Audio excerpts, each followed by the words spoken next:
They just can't stop. They just can't stop. It's hilarious. The content makes me laugh. It's mad, though. And as I said before, this stuff is killing the game. And I do feel like we're starting a little bit of a movement. I do feel like we're starting something where I'm seeing more and more rivals of Arsenal, of Liverpool, come into these videos and go, do you know what, Terry? You're so right. There's a bit of fun. There's a bit of banter. Now, this is going too far. Arsenal have had a very good start to the season. Fantastic against Newcastle. Very comfortable in the Champions League last night. Now, the bookmakers. Now, this is the bookmakers who set the odds themselves, but essentially change the odds based on betting patterns from all and sundry.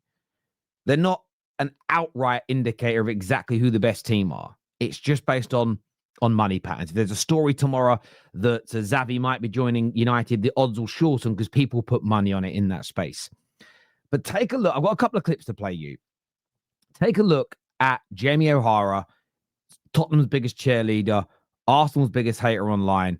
Take a look at this. Favourites for not just the Premier League, but for the Champions League as well. Why? That's outrageous. That honestly, that is outrageous. To make them favourites for the Premier League and the Champions League, that makes them they're favourites to do the double. Arsenal. I mean, how can that make sense? They've not won the Premier League since 2004, and they've never won the Champions League. Do not tell me they're favourites for the Champions League. They're a good... Well, look, this is the thing. Arsenal, having not won the Premier League for 21 years, doesn't stop them from being the bookmakers' favourites. Doesn't mean you have to agree they're the favourites, but it's just an objective fact. Why the anger, first of all?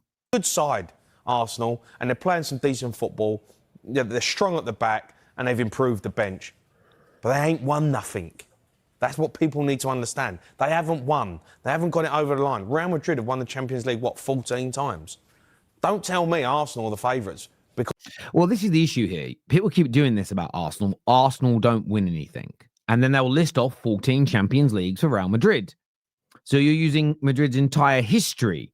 If you're going to use Arsenal's entire history, saying they don't win anything is ridiculous. Stating that Mikel Arteta has got no pedigree of getting a team over the line to win a league title is, again, it's objective truth. It's fair. To a certain degree, it's fair. But again, always extrapolated and going too far. Because they look like they've got a good team. Living in cuckoo land. And the Premier League, they've won it since 2004. Surely your gripe isn't with Arsenal fans, though. It's with the odds, because these are the bookies' favourites. Thank God there's actually some objective journalism going on here, asking the real question. Arsenal fans haven't set this standard. Arsenal didn't make themselves. Well, by the way, there's a fan called Graham, a Liverpool fan, says he believes that if Odegaard stays fit and has a solid season, Arsenal win the league. That's a Liverpool fan. I mean, there's no proof he's a Liverpool fan. He hasn't said himself a Liverpool shit. You know what I mean? Exactly. Graham from Hertfordshire. You can be from Hertfordshire and support Liverpool. No, look, Arsenal are a good side. They're a really good side. And, you know, they've improved the squad. They've signed players. They've filled holes that they needed to fill. You know, they've got a target man in Gyökeres. They look good. Defensively, they do. But when it comes to the crunch, when it comes to the business end of the season, the championship rounds, yeah, I don't see them winning because I've watched them enough over the last 5 or 6 seasons with Arteta in charge. They crumble. It's as simple as that. And it's really interesting, though, right? And it's fair that Jamie sees it this way. If you're someone that goes, I think they're a really good team, really good squad, but I just don't think Arteta can get them over the line. I just think they'll be there or thereabouts, but not quite get over the line. I think that's a fair bit of analysis.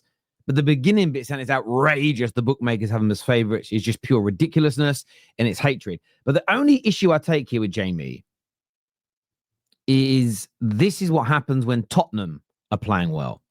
I criticise Tottenham because it's been such a poor few seasons. But when you've got players like James Maddison and Son doing what they're doing, it's hard to argue at how good we are. And people keep writing us off, Nick, saying, Spurs are not in a title race, Spurs are this, Spurs are that, they'll crumble, they'll do this. Well, maybe we will. Maybe we might lose some games. We're going to have some tough moments. But look at the fans' faces at the moment. Look how much they're enjoying going to Tottenham. The place is absolutely rocking. I think top 4 now is definitely something that we have to get. I think if we don't get top 4, it's a bit of a disaster. we can keep up with Manchester City. Why not? Can Tottenham win the league? Well, why not? You see, when Tottenham were playing well, this was in the first 10 games of Ange. So I want to give you some context here. This was during the first 10 games with Ange. Why can't we win it? Yes, we've crumbled before. Yes, we'll have difficult times, but why not? This is what people have an issue with. Now, Jamie, of course, he supports Tottenham, but he's an ex-professional player and a professional pundit. Their job is to give. Yes, there is some time we have a little joke. What him and Cundy do at the beginning of their shows when a team's lost, has anybody seen? And they list off loads of people and players and fans connected to that club. I get it. That always room for fun in the game. There's no doubt about it. But he's saying it's outrageous that Arsenal, who have been in the title race for the last 3 years, Champions League semi-finalists, who have improved their squad massively and have been a very consistent team at the top end of the spectrum for 3 years. Outrageous the bookmakers have them as favourites. But Tottenham win 3 or 4, 5 games at the beginning of a season, and he thinks it's ridiculous that anybody would doubt Tottenham's credentials. It's the duplicity, it's the biased nature, and it's always just going to get ridiculed. And that's why I call it killing the game.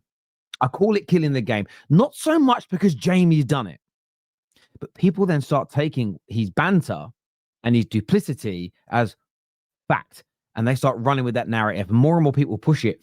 And this is what it is. This is a Tottenham fan, and I mean this with all due respect to Jamie. I don't even mean it in a horrible way. This is a Tottenham fan posing as a pundit, throwing shade at a rival. It isn't punditry. There's no balance to it, in my personal opinion. But I'd love your views. I'd love your opinions on this. Let me know your thoughts in the comments section below.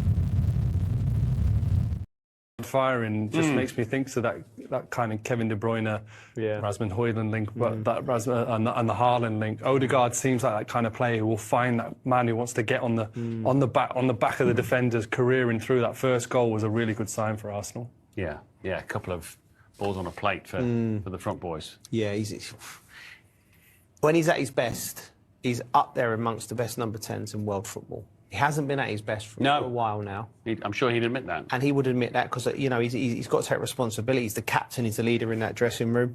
I just think looking all round at Arsenal, you look at the fullbacks coming in, White, Lewis, Kelly, the two centre-halves they got on the bench pushing, the two boys there. Everything about the club, young players who are hungry, who are important to have to drive the group. They've got all of the ingredients now. Like, there's no excuses now. The Arsenal... April, if you could fast forward to April, May, and Arsenal were still in the Champions League, which I think they will be, quarterfinals, semi-finals, chasing the league, that's the time they'll trip themselves up, because that's if they've not developed, because they've got to be able to work out how to compete every 3 days with the pressure. And the fans do this silly thing where they start getting nervous. You can't, you can't, because it's been such a long time, and that, they've got to really find a way at Arsenal at the back end of the season. There's no doubt they'll be there with the quality they've got. Interesting take there, because I think there's elements of that would trigger Arsenal fans, but I actually think there's some truth in it. And I wanted to play that because I want to show some balance from my side. I think they were obviously asked a question about, can Arsenal go all the way? That's why they brought up April and May.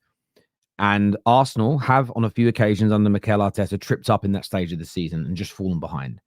And Joe Cole was right that they've improved the squad. They've started the season well, but that's the time of the season when you're going to know whether they've really, whether you may believe they've grown. That is when they're going to confirm it. So you may, I may, Joe Blogs, John Smith, whoever it may be, we might go, where's Wally? We might say in December, we might say in January, I think they've grown. I think they're going to stay the course this year. It won't be proven until that time. That I agree with. But there was a message for the fans. I really do believe this. I've said it for a couple of years about Arsenal. I can't tell Arsenal fans how to feel it's their club. They're emotional about Arsenal, where I'm not. I'm very objective. My club don't even have a dog in the fight anymore. Unless it's games where we're playing each other. I'm kind of emotionless towards it in that way due to how bad Manchester United are.